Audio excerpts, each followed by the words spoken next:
Hi everybody, it's Amazing Zane here, and today we're going to be reviewing a 2025 LEGO Marvel set number 76322, Avengers Endgame, Thor vs. Chitauri, with 7 minifigures and 373 pieces.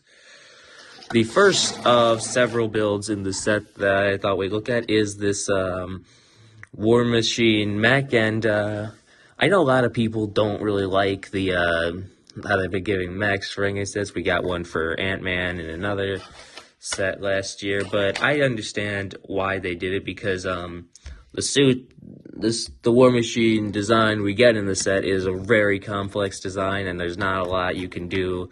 You can't do it super accurately on a minifigure, so I understand why they did a mech. And as far as mechs go, I think it's a pretty good design. It is a little top heavy in the back, but yeah, I like the way they've designed the hands, although it is a little hard to stand, again, because of that top heaviness. But you have a total of four stud shooters, and on the back, there's actually a spot where you can place Rocket Raccoon on the shoulder, which is a nice play feature. So, I think as the design of the mech is pretty good, but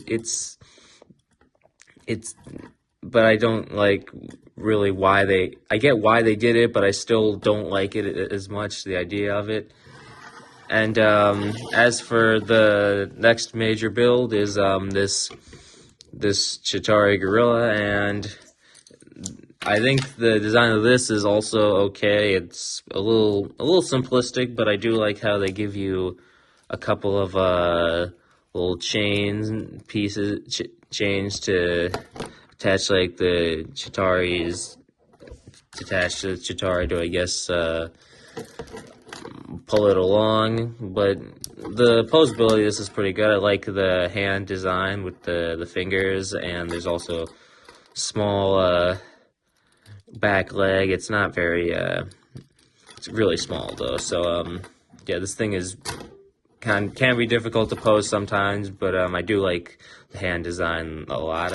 Next build is these two Chitauri speeders, which are identical in design. They both have 2 stud shooters, and I think this is a pretty good design. It is simplistic, but I think it'd also be good for if you want to, I don't know, recreate some of the scenes from the first Avengers movie. I think these designs are pretty good, and I like a lot of the colors used, and it's a pretty nice design and a good addition to the set. And the last little thing before we get on to the minifigures is this little piece of land, which I think it's supposed to attach to the other Endgame set we got in 2025 with these clips, but I don't really see the point in it. And there's also a small portal design, and I like this power stand as well. They give you a little piece to attach Thor to with his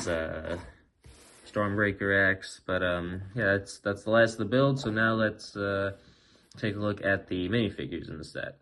So here are some of the minifigures in the set. On the left is Thor, on the right is Rocket Raccoon, and on the right is a Chitauri soldier. And there are 4 Chitauri soldiers in the set, so I thought I'd just show off one of them since they're all the same, but 2 of the 4 of them have this stud blaster. Rocket Raccoon's got this pretty big weapon design, and there are actually a total of 11 stud shooters in the set, and here's just what all the extra studs for them look like. But yeah, there's a closer look at the torso print. It is a little dark. This design is pretty similar to Rocket's other Infinity Saga design, but it seems to be done in dark blue instead of gray. And I like this Thor design. I think the design for Stormbreaker is okay. Part of me thinks they could have used a piece like the Fez piece, but I actually tried doing it and then saw why they didn't do it. But I like the lightning coming out the back as well. Too bad that it doesn't have any like lightning leg printing though. Here's what the minifigures look like from around the back, and Thor's got another one of those new capes, and I think here it's actually okay. I still prefer the older capes, but I think that for the sake of sort of making it more narrow, I think the design of this works good. So here's Rocket Raccoon with his tail removed so that we can get a good look at all of the figures. I like how the scarf print continues on the back of his torso, and here is the alternate face for Thor, which I think looks pretty good. It reminds me of the one we got starting in 2017 that they stopped using recently, but I think the printing on all these figures is pretty nice, and I really like the new prints for Rocket and Thor. It's my second Thor figure, by the way, so it's kind of special for me. Now, the last minifigure in the set is this War Machine armor based on the Iron Patriot Mark II, and I gotta say that when you look at the source material, this is not that accurate of a figure. I think and like I said before, with the mech, I get why they did the mech, because a lot of the details in the suit are too small to do for a minifigure, if you look at the source material right here, but I would have been fine with them not putting all the weaponry and stuff on the minifigure if they had just given War Machine an armor piece like this. Think something like this photoshopped image you see on the screen made with this armor piece here.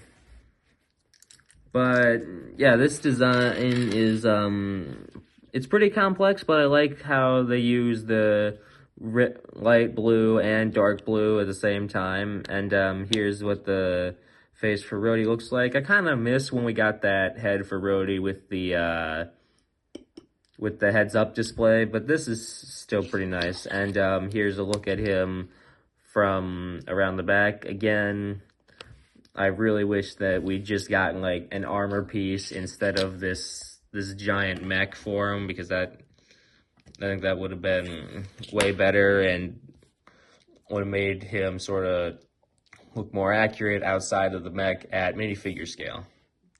So that wraps up my thoughts on Avengers Endgame Thor versus Chitauri, and my final verdict on this set is that as a actual playset, this is not really the best. It's horrendously overpriced at $50 for 373 pieces. But as a Chitauri battle pack, I think that it is really good, and I think if they had just removed all of this stuff, maybe included the Iron Patriot with that shoulder armor, and just left all this and half the price, I think it would have been a much better set. And I like the minifigures as well, but another thing I noticed was when building the set was the hands on a lot of the minifigures, especially the Chitauri, have gotten really stiff, and I get that LEGO is trying to focus on piece durability. They're putting a lot of their efforts into that, but at the same time, it does make me nervous that this is going to break, and there's a lot of friction, which makes it really difficult to turn as well. But yeah, that wraps up my thoughts on the set. Leave a like and subscribe to the channel. Thank you very much for watching, and I'll see you again soon. Peace!